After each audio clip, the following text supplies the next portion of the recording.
The wreckage stretched across the valley like broken bones scattered by giants. Lily climbed over twisted metal that had once been part of something that flew between stars. She was 9 years old and should not have been this far from the colony farms, but the crash site had called to her for 3 days now. Something inside her chest pulled her toward the ruined ship. Her boots crunched on shattered glass. The survey vessel had come down hard 2 weeks ago, trailing fire across the night sky. The Galactic Council sent a recovery team that picked through the valuable parts and left. Nobody died in the crash. The pilot escaped in a pod before impact. That made the wreckage legal salvage under colony law. Lily squeezed through a gap in the hull. Inside, emergency lights still blinked red and yellow. Most of the cargo had been removed, but the recovery team missed things. She found a working data pad, 3 sealed ration packs, and a toolkit with alien writing on the handle. Her collection bag grew heavier. Then she saw the chambered IT sat in the deepest part of the ship, half buried under collapsed support beams. The door was still sealed, which meant the recovery team never found it. Frost covered the entrance. Lily touched the panel beside it and jumped back when the door hissed open. Cold air rushed out, making her breath fog. Inside the chamber, emergency lights glowed blue. A single container sat in the center, held in place by metal clamps. The container was silver and covered with symbols that hurt her eyes when she looked at them too long. Lily approached slowly. Through the transparent top of the container, she saw it. An egg, but not like any egg from Earth animals. This egg was the size of her torso, covered in scales that shifted between silver and gold, depending on how the light hit them. Heat radiated from it despite the freezing chamber. The egg pulsed with a steady rhythm, like a heartbeat. She should have left it there. She should have told the colony administrator. She should have called the Galactic Council. Instead, Lily opened the clamps. The container released with a soft click. She wrapped her jacket around the egg and lifted. It was heavy, but not impossible to carry. The egg was warm against her chest, and that warmth felt right somehow. Safe, like it belonged with her. The journey back to the farm took 2 hours. Lily kept to the tree line, avoiding the main roads. Her family's barn sat at the edge of their property, far enough from the house that nobody would hear anything. She made a nest from old blankets in the hay loft and placed the egg in the center. That night, she snuck food from dinner. Her parents thought she was feeding a stray animal. They were half right. She spent hours in the barn, watching the egg pulse with inner light. Sometimes she talked to it, telling stories about Earth that her grandmother had told her. Stories about oceans and mountains and cities that touched the sky point 3 days past. Lily brought water and food to the barn. She did her farm chores faster than ever, so she could spend more time with the egg. The scales grew brighter. The pulsing rhythm quickened. On the third night, cracks appeared.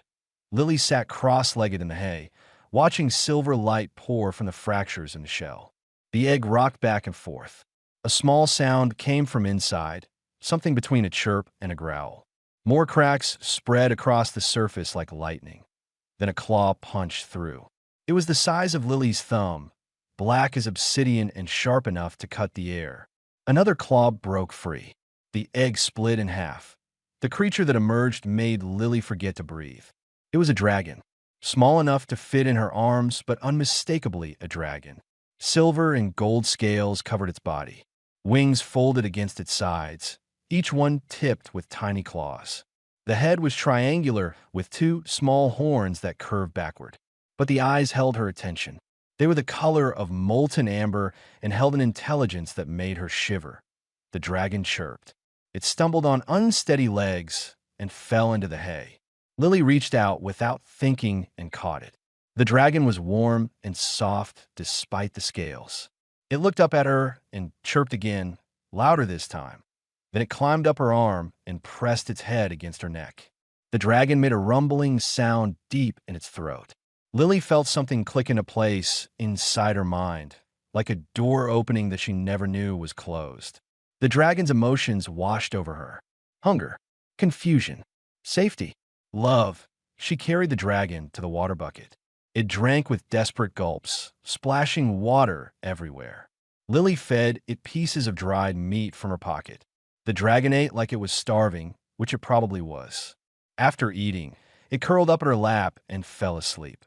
Lily sat in the hay with a sleeping dragon in her arms and knew her life had changed forever. She had no idea what this creature was or where it came from. She did not know that she held a royal egg of the Dravic species. She did not know that taking this egg was a crime punishable by death in 12-star systems. She only knew that the dragon needed her. That was enough. The dragon slept peacefully as Lily whispered a name. Ash. I'll call you Ash. Outside the barn, stars filled the sky above New Terra. Among those stars, something moved. A ship the size of a city changed course, its sensors locked on a signal that had just activated. A signal from a royal egg that had finally hatched. The Dravic were coming. The shadow fell across New Terra at dawn. Lily was feeding Ash in the barn when the sky went dark.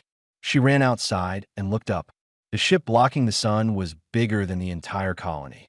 It was black metal and sharp angles, covered with weapons that could crack a planet. Red lights pulsed along its hull like angry eyes. Every communication device in the colony screamed at once. Alarms. Emergency broadcasts. Panic.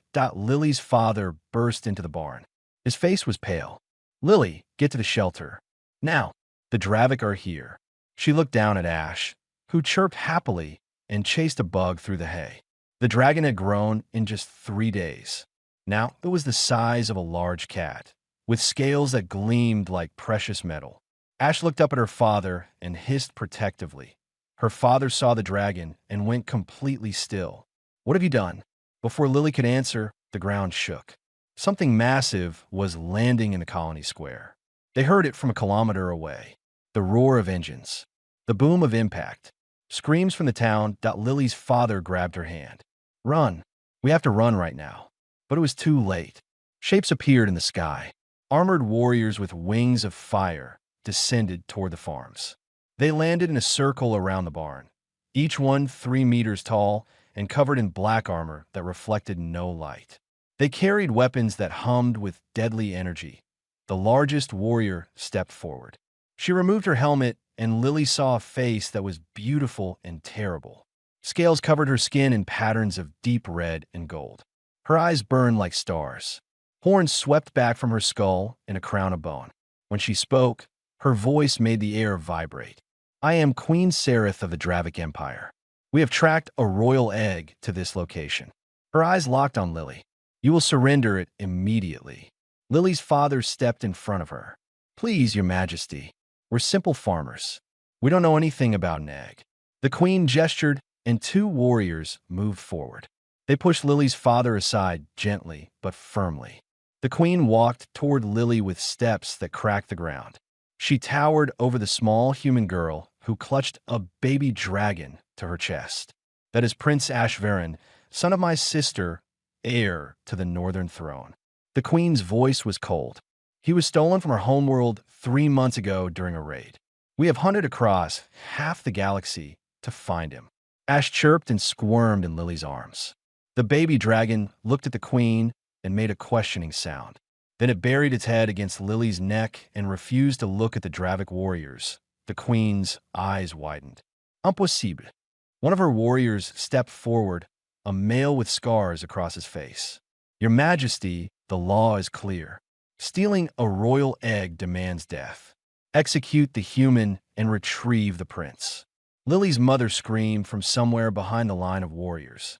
More colonists had gathered, held back by Dravic soldiers. The colony administrator was trying to explain that they meant no harm, that this was all a mistake.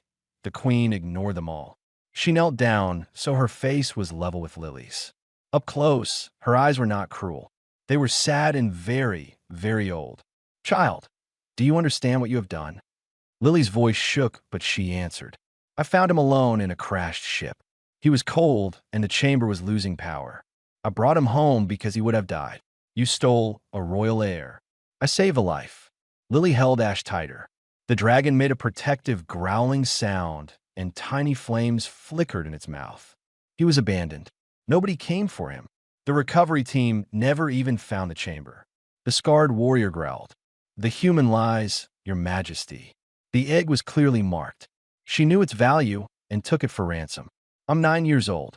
Lily looked the warrior in the eye. I don't even know what ransom means. The queen studied Lily for a long moment. Then she reached out one clawed hand toward Ash. The baby dragon looked at the queen and chirped. But when she tried to take him, Ash clung to Lily with all four claws and cried. The sound was heartbreaking, filled with fear and desperation. The queen pulled her hand back like she had been burned. She stood and turned to her warriors. They had formed a tight circle, hands on weapons, clearly expecting a fight. General Croft, the queen said to the scarred warrior, "What does our law say about royal eggs? Death to any who steal them, your majesty. No exceptions. The law has stood for 10,000 years. And what does our law say about bonding?" The general hesitated. "That is ancient law, your majesty. Not practiced since the old times, before the wars. Answer the question. The law says that when a dragon chooses its companion, that bond is sacred. It cannot be broken by force or command." The general's voice was angry now. But that law applied only to our own people, never to aliens. The queen looked at Ash, who was still clinging to Lily and making distress sounds. "The law says dragon. It does not specify species." Murmurs ran through the gathered warriors. Some seemed shocked. Others looked angry. The general stepped forward. "Your Majesty, you cannot be serious. This is a human, a child. We are Dravik, rulers of 17 star systems. We do not bond with lesser species." Lesser. The queen's voice was soft but dangerous. "This lesser species saved my nephew's life when we failed to protect him. This lesser species showed him kindness when we left him to die in a crashed ship light years from home. The egg was taken by raiders. We pursued them across the galaxy. And in that time, did you find a ship? Did you track the egg? Did you save the prince?" The queen turned to face her warriors. "This child of Earth did what we could not. She protected a royal heir when we had abandoned hope." The general's hand moved to his weapon. "Your Majesty, I must protest. The law is clear. We cannot allow this insult to stand. The humans must be punished." Queen Saratha's eyes blazed. "You dare threaten me, Croft?" The general knelt immediately. "Never, Your Majesty. I speak only from loyalty to the old ways." The old ways. The queen looked at Lily again, at the small human girl holding a dragon prince who refused to leave her. "Perhaps it is time for new ways." She was silent for a long moment. The entire colony held its breath. Lily could hear her own heartbeat. Ash had stopped crying and was watching the queen with intelligent eyes. Finally, Queen Sarath spoke. "Lily of Earth, you will come with us to the Dravik homeworld. You and the prince both. There you will stand trial before the Grand Council. They will decide your fate." Lily's mother screamed. Her father tried to rush forward, but warriors blocked his path. The colony administrator was shouting something about galactic law and human rights. The queen raised one hand, and everyone fell silent. "The child will be treated with honor. She will live in royal quarters. She will want for nothing, but she must face judgment for her actions." She looked down at Lily. "Will you come willingly, or must I take you by force?" Lily looked at Ash. The dragon looked back at her with trusting eyes. She thought about running. She thought about refusing. But she also thought about what might happen to her family and her colony if she did. "I'll come," she said, "but Ash stays with me." The queen almost smiled. "That, child, is not your decision to make. It is his." She gestured, and a warrior brought forward a carrying case designed for young dragons. It was padded and comfortable with water and food. The queen opened it and looked at Ash expectantly. Ash looked at the case, looked at the queen, then looked at Lily and chirped firmly before climbing up to sit on her shoulder. Several warriors made shocked sounds. The general looked like he might explode. Queen Sarath laughed, a sound like thunder rolling across mountains. "So be it," she said. "The prince has chosen." Drakkar was a world of fire and stone. Lily watched through the transport window as they descended. Volcanoes covered the landscape, rivers of lava flowing between black mountains. The sky was red from ash and heat. She could not imagine anything living here. Then she saw the cities. They rose from the volcanic rock like sculptures carved from obsidian. Towers spiraled into the burning sky. Bridges of crystal span chasms filled with molten stone. Dragons flew between the buildings, their wings catching light from the lava below. The palace sat inside an active volcano. They flew through a massive opening in the mountain and landed in a courtyard made of cooled lava. The heat hit Lily like a physical force when the transport doors opened. She gasped and stumbled that a servant caught her arm. The Dravik woman was smaller than the warriors, but still twice Lily's height. Her scales were deep purple, and her eyes were kind. "Easy, human child. Your body is not made for this heat. We will take you to quarters with climate control." The royal quarters were inside the mountain, carved from volcanic rock that stayed cool despite the heat outside. The rooms were huge, with ceilings that disappeared into shadow. Furniture size for beings much larger than humans filled the space. But someone had brought in a human-sized bed and chair. A refrigeration unit hummed in the corner, keeping the temperature bearable. Ash loved it. The baby dragon ran around the room, chirping with joy. He climbed the walls and hung from decorative sculptures. He discovered he could breathe fire and nearly set the curtains ablaze. Lily spent an hour teaching him not to burn things inside. 3 days passed before the trial. Lily was given food that had been carefully prepared for human digestion. Servants brought her water and clean clothes. She was a prisoner, but treated like a guest. The purple-scaled servant, whose name was Nira, came every day to check on her. "Are they going to kill me?" Lily asked on the second day. Nira paused while arranging fresh fruit on a table. "The Grand Council will decide. The law is ancient and clear, but the Queen has called for something not done in 1,000 years." She glanced at Ash, who was sleeping curled around Lily's feet. "The prince chooses you. That complicates matters. Why does everyone keep saying that?" "About choosing." Nira sat down, which brought her eyes level with Lily's. "Long ago, before we became warriors, Dravik bonded with companions. The bond was sacred, deeper than family. A bonded pair shared thoughts and feelings. They were stronger together than apart." She touched her chest over her heart.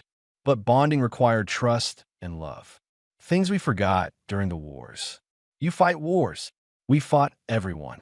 Nira's voice was sad. "For 3,000 years, the Dravik conquered and destroyed. We became the strongest species in our region of space because we made ourselves into perfect weapons. But weapons do not bond. They break." She looked at Ash again. "That prince is royalty, born to rule fleets and command armies.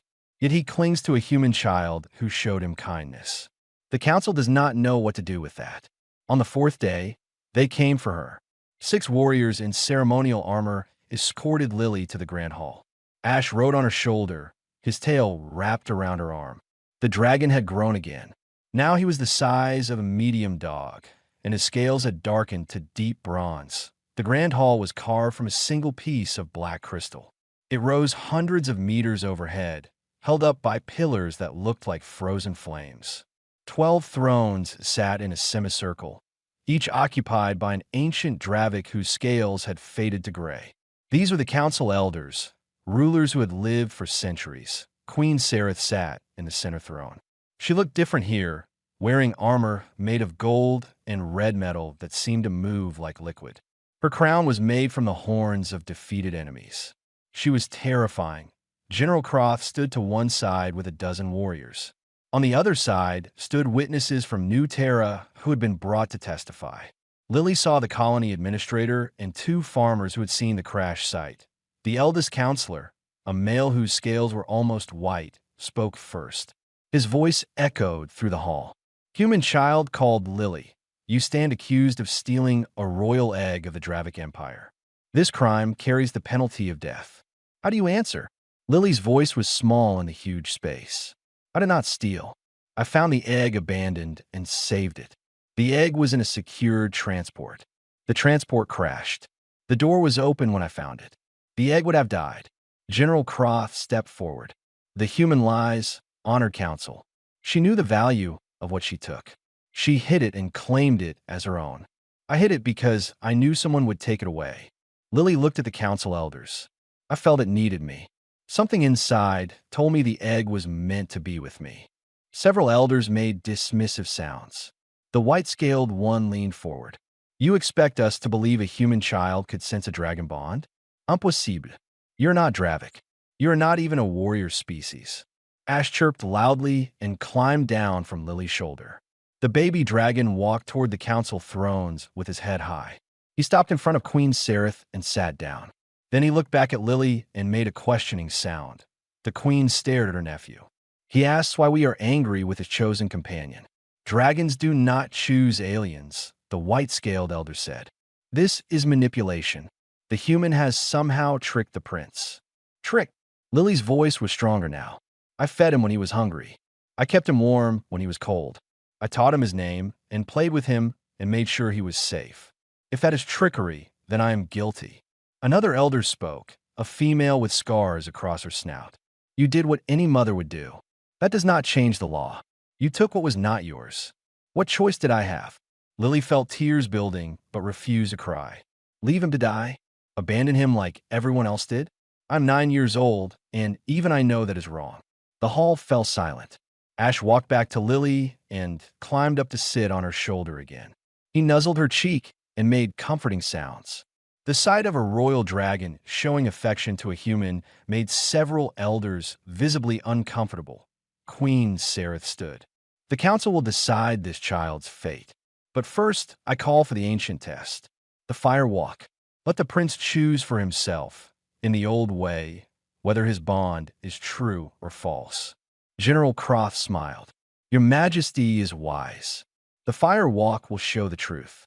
No human can survive it, and the prince will be freed from whatever influence she holds. The white-scaled elder nodded.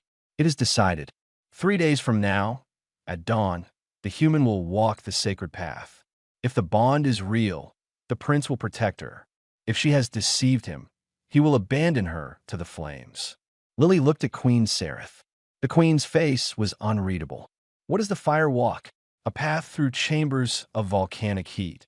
Nero whispered from where she stood among the servants. Dragons find it comfortable. Humans cannot survive without protection. And if Ash chooses to stay with me. The queen's eyes met hers. Then you will die, and we will know the bond was false. A true companion would never let their dragon risk himself for a lie. Lily felt cold despite the heat. And if I refuse, then you have already chosen death, and we will know you are guilty. The queen gestured to the warriors. Take her back to her quarters. She will need rest for what comes. As the warriors escorted Lily from the hall, she heard General Croft speaking to the other warriors. His voice was satisfied. 3 days until the human dies, and this foolishness ends. But Lily noticed something he did not. Queen Sereth was watching her nephew with an expression that was not satisfaction. It was hope. The fire walk began in darkness. Lily stood at the entrance to a tunnel carved deep into the volcanic mountain.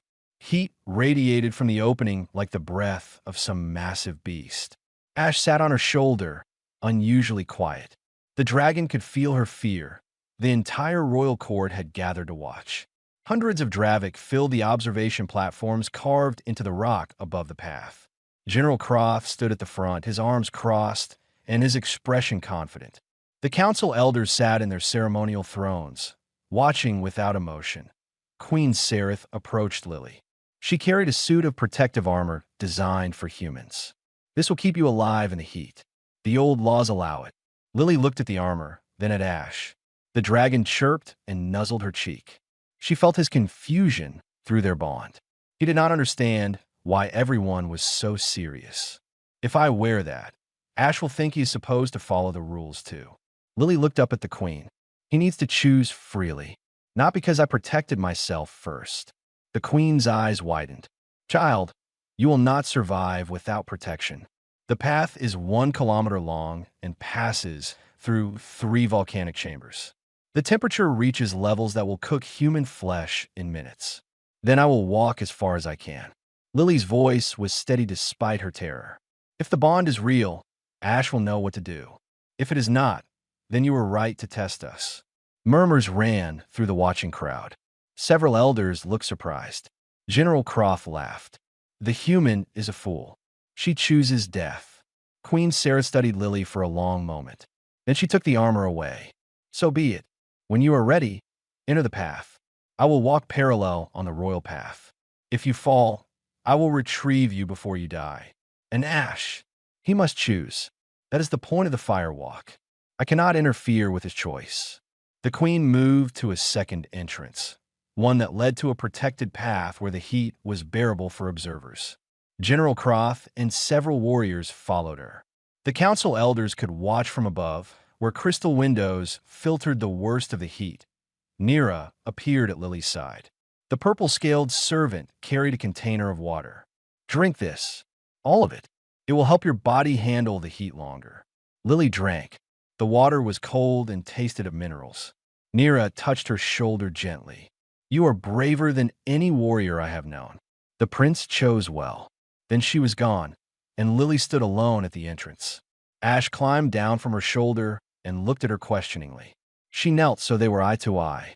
I do not know what is going to happen in there, she said softly. If it gets too hot, you fly away. Do you understand? You stay safe no matter what. Ash tilted his head. He made a sound that was half chirp, half growl. Through their bond, Lily felt his response clearly. It was a single emotion, pure and absolute. No, she smiled despite her fear. Stubborn dragon. Lily stood and walked into the tunnel. The heat hit her immediately.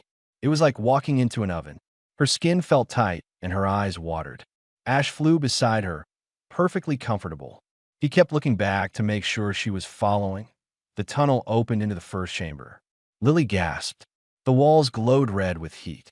Cracks in the floor showed lava flowing beneath them. The air shimmered and made everything look like a dream. She could hear the queen walking on the parallel path, separated by a wall of volcanic glass. Lily took another step, then another.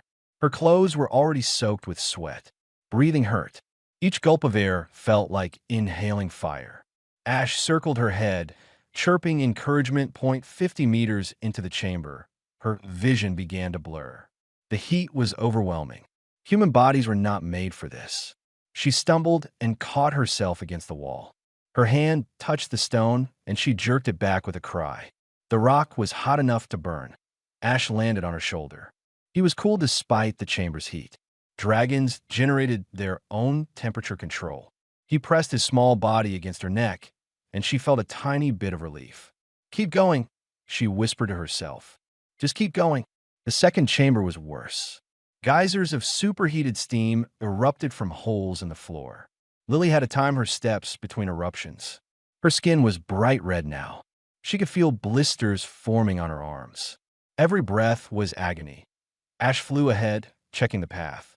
He called back to her, showing her where to step.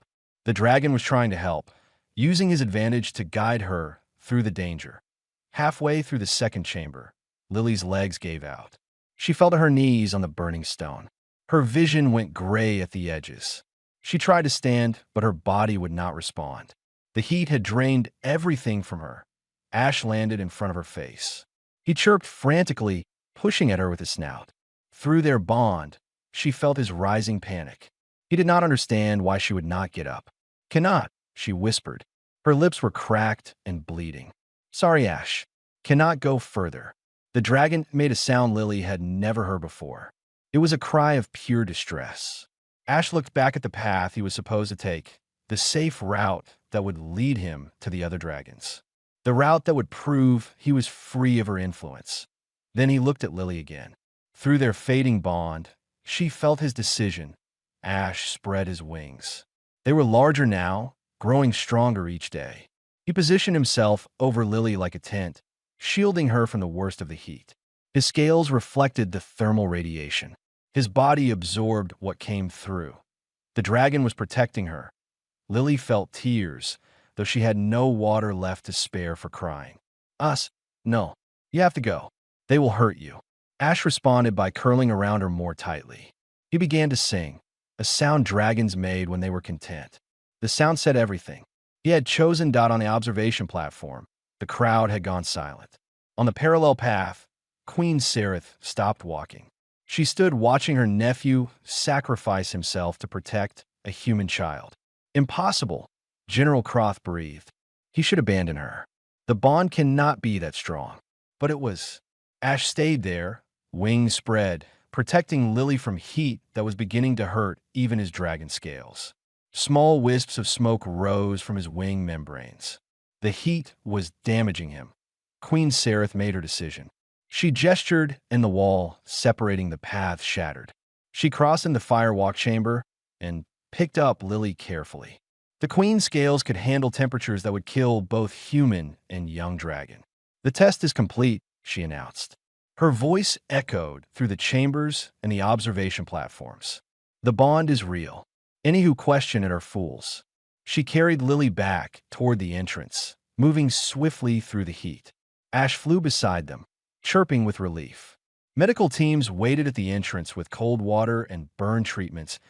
As they emerged into the cooler air, Lily managed to look up at the queen. "Did I pass?" Queen Sereth looked down at her. For the first time, Lily saw something like respect in those ancient eyes. "Child, you did more than pass.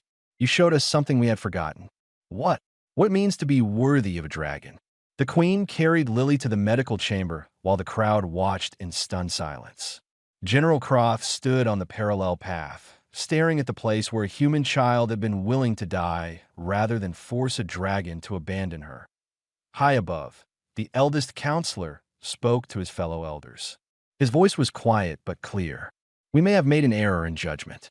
That human loves the prince more than her own life." Another elder nodded slowly. "Perhaps. Or perhaps the prince loves her more than his own destiny. Either way, we have witnessed something not seen in 1,000 years." In the medical chamber, Lily lay in a tank of cooling gel while doctors treated her burns. Ash refused to leave her side, despite his own injuries. He sat on her chest, his amber eyes watching her face with fierce determination. Queen Sereth stood at the doorway watching them. Nira approached and bowed. "Your Majesty, what will you do now?" "What I should have done from the beginning," the queen said softly. "Question everything we believe about strength, about bonds, about what makes someone worthy of ruling alongside dragons." She looked at her nephew, who was purring softly to comfort the injured human child. "That little dragon just taught us that love is not weakness. Protection is not surrender. And a bond is not slavery, but freedom." Nira smiled. "The general will not like that answer." "The general," Queen Sereth said with steel in her voice, "does not get to decide." Lily woke 3 days later in a bed that was too large and too soft. Her skin felt strange, tight, but not painful. She looked down and saw that her arms were covered in silver gel that shimmered like dragon scales. The burns were healing, accelerated by Dravic medical technology. Ash was curled up beside her, also covered in healing gel. His wing membranes were still pink and tender where the heat had damaged them. When he felt her wake, his eyes opened immediately. The dragon chirped softly and pressed his head against her hand. "You are awake." Queen Sereth's voice came from the shadows. The queen sat in a chair by the window, watching the lava flows outside. She looked tired. Lily tried to sit up. "How long have I been asleep?" 3 days. The burns were severe. The queen stood and approached the bed. "The doctors say you will recover fully." "You were fortunate. 10 more seconds in that heat, and the damage would have been permanent." "Ash will also recover, though he should never have been injured at all." The queen's voice was hard. "The firewalk is meant to test bonds, not destroy them. I should have stopped it sooner." There was something different about the queen. She seemed less certain, less powerful, more human somehow. She sat on the edge of the bed carefully, mindful of her size and strength. "I have made a decision," the queen said. "One that half my council hates and the other half fears. You will stay on Drakkar. You will raise Ash here, in the palace, under my protection." Lily's heart sank. "I cannot leave, ever." "I did not say that. But for now, you must stay. Ash is a royal heir. He will be needed here as he grows. And you are bonded to him. Where he goes, you go. That is the law of bonding. What about my family? They will be brought here if you wish. Given quarters in the palace. Your father can teach agricultural techniques to our colony worlds. Your mother can work in the medical corps if she desires. They will want for nothing." It was generous, more than generous. But Lily heard something else in the queen's voice. "You need me to stay. This is not just about Ash." Queen Sereth smiled sadly. "You are clever for a human child. Yes, I need you to stay. Because what happened in the firewalk has shaken the foundation of Dravik society. Half my people think you are a miracle. The other half think you are a threat. I'm just a girl. You are a human who made a dragon choose love over duty. Do you understand what that means? The queen gestured toward the window. For 3,000 years, we have taught our young that strength is everything, that emotions are weakness, that bonds are chains that hold back true warriors. She looked at Ash, who was listening intently despite his young age. Then you appear with my nephew and prove all of that wrong. You are weak and small, yet you survived the firewalk because Ash protected you. You had no weapons, yet you conquered a royal dragon with nothing but kindness. I did not conquer anyone. That is exactly my point. The queen's eyes blazed. You did not dominate or force or break him. You simply loved him. And that love made him stronger, braver, more willing to sacrifice himself than any warrior training could achieve. Footsteps echoed in the hallway. General Croth entered without knocking, followed by 3 other military leaders. Their faces were grim.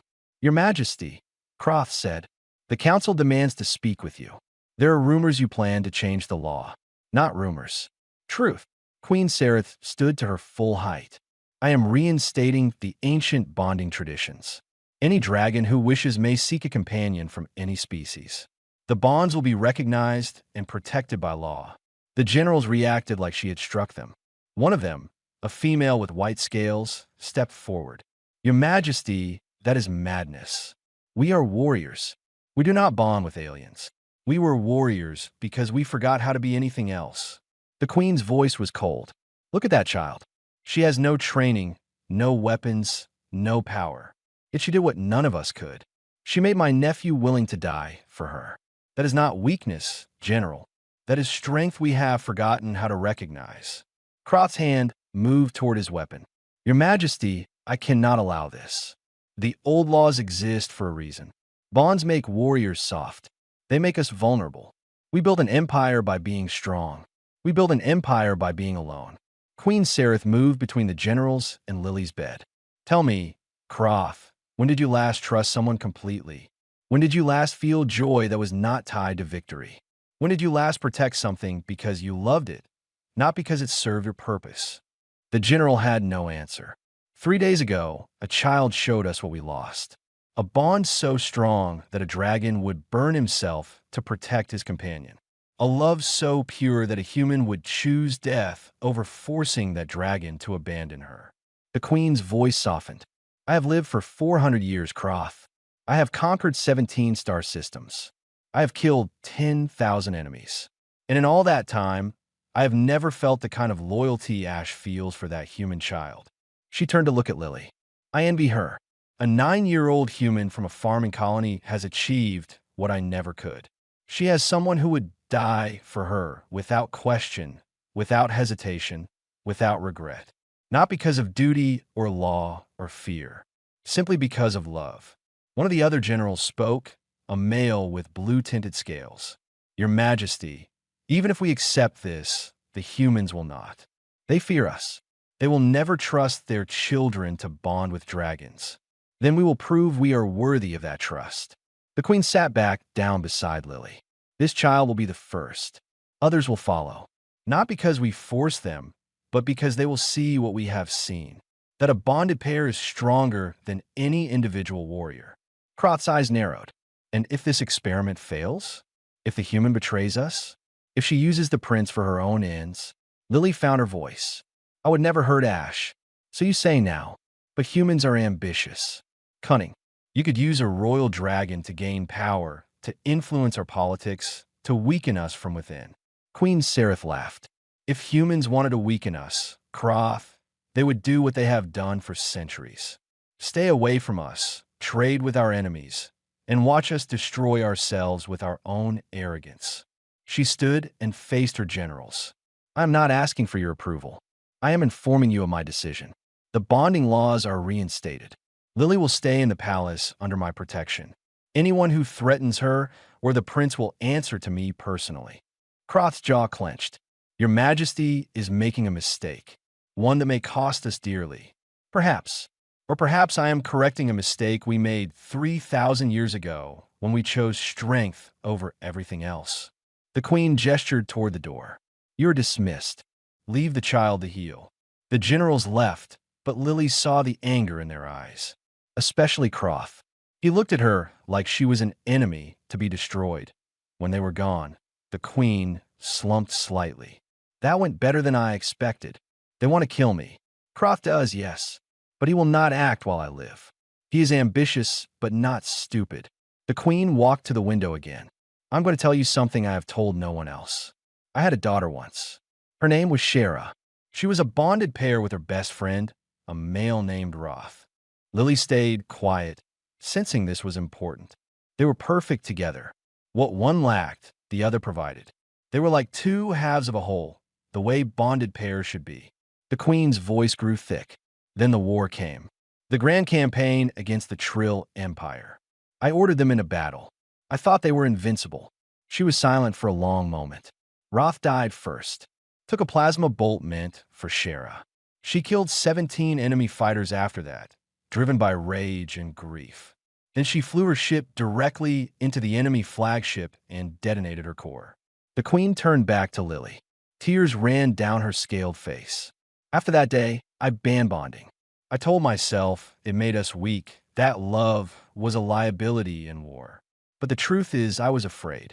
Afraid to see another pair die because they loved each other too much to live apart. I am sorry, Lily whispered. Do not be sorry. Be better. The queen wiped her eyes. You and Ash show me that I was wrong. That bonds do not make us weak. They make us brave enough to sacrifice everything for someone else. That is not weakness. That is the truest strength there is. She knelt beside the bed, so her face was level with Lily's. I am entrusting you with more than my nephew's life. I am entrusting you with the future of my entire species. If you succeed, if you and Ash prove that bonds make us better, then maybe we can become something greater than warriors. Maybe we can become whole again. Lily looked at Ash, who was watching them both with intelligent eyes. The dragon chirped and nuzzled both Lily and the queen, as if trying to include them both in his affection.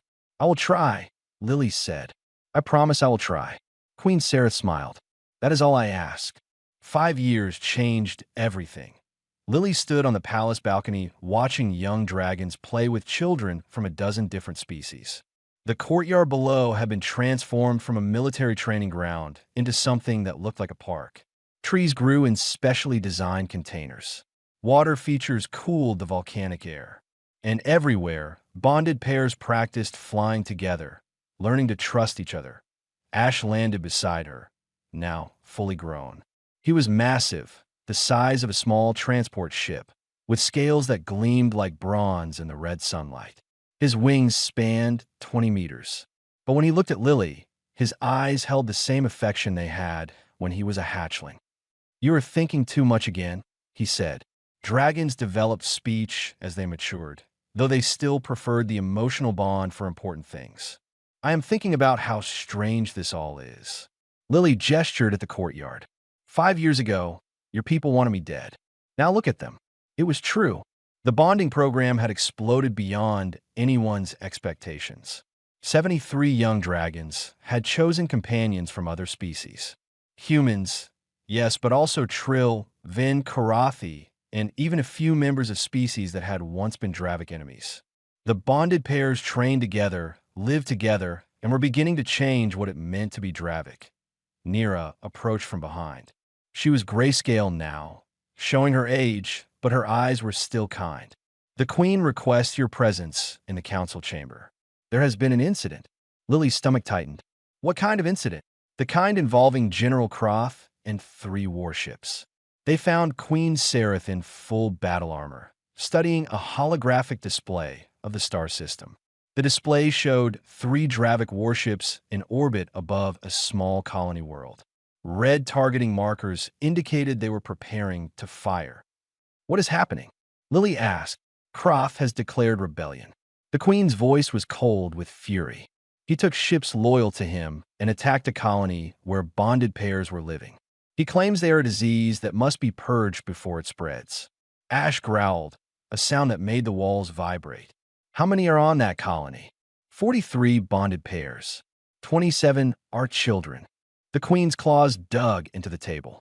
He is demanding I rescind the bonding laws, or he will destroy them all. Lily felt her blood turn to ice. Those were people she knew, friends she had made, children she had taught. We have to stop him. I have already sent a royal fleet, but they will not arrive for 3 hours. Croth has timed this perfectly. The Queen looked at Lily. Unless what? Unless we show him why bonded pairs are superior to solo warriors. The Queen activated another display. It showed a new type of ship, sleek and fast, designed for 2 pilots.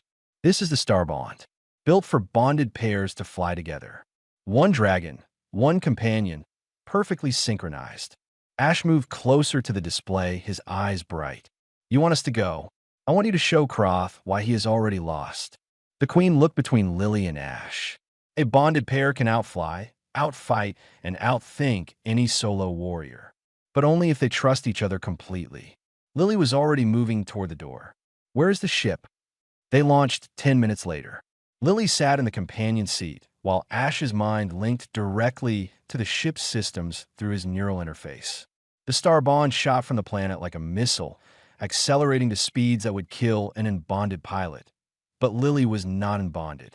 She felt what Ash felt, knew what he knew. When he banked hard to avoid debris, her body responded before her mind registered the movement. When he needed power redistributed, her hands moved to the controls without conscious thought. They were not pilot and passenger. They were a single unit. The 3-hour journey took them 40 minutes. They emerged from hyperspace above the colony. Croth's warships hung in orbit like predators, their weapons charged and ready. The largest ship broadcast a message on all channels. It was Croth's voice, hard and unforgiving. You have 1 hour to renounce the bonding laws, Your Majesty. If you refuse, these abominations will die and their deaths will be on your conscience. Ash opened a channel. General Croth, this is Prince Ashvaron. Stand down immediately. Croth's laughter echoed through the comm system. The pet prince and his human owner. How appropriate. You can watch them die together. I said stand down. Ash's voice was pure authority now, carrying the weight of his royal blood. You are committing treason against the crown. I am saving the empire from weakness. Solo warriors built our civilization. We do not need aliens contaminating our bloodlines. Croth's ship began moving toward the colony. This is your last warning, Your Majesty. Rescind the laws, or they die. Lily felt Ash's rage through their bond. But underneath it was something else. Calm, focus, strategy. He had learned from the best teachers for 5 years. He knew exactly what to do. Croth, you made one critical error, Ash said. And what is that, Prince? You think bonding makes us weak. Let me show you how wrong you are. Ash cut the comm and dove. The Starbond moved like liquid lightning, faster than Croth's sensors could track. They passed under the warship's shields before anyone could react. Lily activated the magnetic clamps, attaching their small ship to the warship's hull like a parasite. What are you doing? Croth's voice was panicked now. Disabling your weapons. Lily's fingers flew over the controls. 5 years of training with the best Dravik engineers had taught her exactly where every ship's weak points were. She sent coded pulses into the warship's systems, overloading the weapon targeting computers. Ash detached them and accelerated toward the second ship before it could fire. This time they flew straight at it, both of them working together to redistribute power to the forward shields. The warship fired. The shots bounced off the Starbond's enhanced shielding while Lily deployed hacking drones that latched onto the ship's communication arrays. The third ship broke formation and tried to run. Ash pursued with the kind of precision flying that was only possible through a bond. He knew where Lily needed him to be before she asked. She activated systems before he requested them. They moved like one being with 2 bodies. They caught the fleeing ship and disabled its engines with a precise shot that Lily had calculated and Ash had executed perfectly. All 3 warships were dead in space, floating harmlessly above the colony they had meant to destroy. Queen Saratha's voice came through the comm, transmitted from Drakkar. General Croth, your rebellion is over. Surrender or be destroyed when my fleet arrives. Kroth's response was bitter. You have won nothing, your majesty. This proves my point. You needed a bonded pair to defeat me. Solo warriors would have failed. Exactly. The queen's voice was satisfied. Solo warriors would have failed, but a bonded pair succeeded. That is the lesson, Kroth. That is what you were too blind to see. Bonds do not make us weak. They make us unstoppable. The royal fleet arrived 30 minutes later and took Kroth and his officers into custody. The colonists were safe. The rebellion was ended. But more importantly, every Dravik who had watched the battle now understood what Queen Sereth had been trying to teach them. Lily and Ash returned to Drakhar's heroes. The council elders, even the ones who had opposed bonding, stood to applaud when they entered the Grand Hall. Young dragons who had been afraid to choose companions now lined up to meet potential bondmates. That night, Lily stood with Queen Sereth on the highest balcony of the palace. Ash was below in the courtyard, surrounded by young dragons, asking questions about bonding and flying and trust. You did it, the queen said softly. You changed everything. We did it, Lily corrected. You me, Ash. Everyone who believed bonds were strength, not weakness. The queen was quiet for a moment. Then she said, I have a confession to make. About what? About that survey ship that crashed on New Terra 5 years ago. About the egg you found in the wreckage. Queen Sereth looked at Lily. It was not an accident. Lily's eyes widened. What? I arranged for that ship to crash. I arranged for the egg to be there. I even made sure the recovery team would miss the hidden chamber. The queen smiled sadly. I was looking for a way to change my people without forcing them. I thought if I could find the right person, someone with a pure heart, someone who would protect a dragon without knowing what it meant, then maybe I could show my people what we had lost. You gambled my life. Ash's life. I gambled everything. The queen looked out at the courtyard. And it worked. Not because I am brilliant, but because you were exactly who I hoped you would be. A child who saved a life because it was the right thing to do.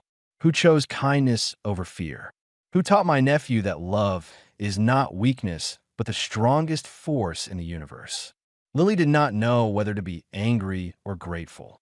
You should have told me. Yes, I should have. But I'm telling you now. The queen knelt so they were eye level. Thank you, Lily of Earth. You saved my people from themselves. You taught us how to be whole again. Below, Ash was teaching young dragons how to play a human game. They were laughing, a sound rarely heard in the old Dravik Empire. Bonded companions from a dozen species worked together, building friendships that would have been impossible 5 years ago. Lily watched it all and felt something settle in her chest. Pride, joy, hope. What happens now? Now, Queen Sereth stood and gestured at the transformed palace. Now we build something new, an empire based not on conquest, but on connection, where strength comes from trust instead of fear, where bonds are celebrated instead of forbidden. She put a hand on Lily's shoulder. And you, Lily of Earth, will be remembered as the one who started it all. The human child who stood before the Dragon Queen with an egg and changed the course of history. Lily smiled. I just wanted to help a baby dragon. The best revolutions always start with simple kindness. They stood together watching the sunset paint the volcanic sky in shades of orange and gold. A human and a dragon queen, bound not by blood, but by shared purpose. Below them, the future they had built together played out in laughter and friendship and the beating wings of dragons who had chosen love over loneliness. And somewhere in the galaxy, other species heard about what happened on Drakkar, about how humans had taught dragons to trust again, about how a 9-year-old girl had accomplished what armies could not, about how bonds between species could create something stronger than any weapon. The message spread like fire across the stars. And slowly, carefully, hopefully, other species began to reach out across the darkness, looking for their own bonds, their own companions, their own chance to prove that together they were stronger than they could ever be alone. The age of isolation was ending. The age of connection had begun. And it all started with a human child who found an egg and chose to protect it, no matter the cost.